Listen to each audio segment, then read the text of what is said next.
ഹരേ കൃഷ്ണ. രാധേ രാധേ ശ്യാം. ജീവിതത്തിൽ മൗനത്തിന് അതിൻ്റെതായ സ്ഥാനമുണ്ട്. ഈ 5 സന്ദർഭങ്ങളിൽ മൗനം പാലിക്കുന്നത് നമ്മെ പല പ്രശ്നങ്ങളിൽ നിന്നും രക്ഷിക്കും. ബന്ധങ്ങളെ സംരക്ഷിക്കും, നമ്മുടെ ഊർജം സംരക്ഷിക്കും. വാക്കുകൾ ഉപയോഗിക്കേണ്ടിടത്തും ഉപയോഗിക്കുക, മൗനം പാലിക്കേണ്ടിടത്ത് മൗനം പാലിക്കുക.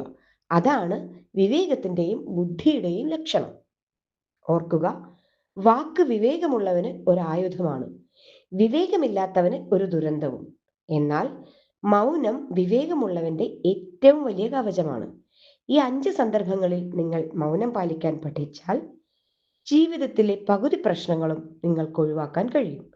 ഈ നിമിഷം മുതൽ നിങ്ങൾ മൗനത്തെ ഒരു ശക്തിയായി കാണുക. വാക്കുകൾ ഉപയോഗിക്കുന്നതിന് മുൻപ് ഒരു നിമിഷം ചിന്തിക്കുക, നിങ്ങളുടെ ജീവിതം നിങ്ങളുടെ മൗനത്തിലൂടെ കൂടുതൽ ശക്തമാവട്ടെ. രാധേ രാധേ ശ്യാം. ഹരേ കൃഷ്ണ.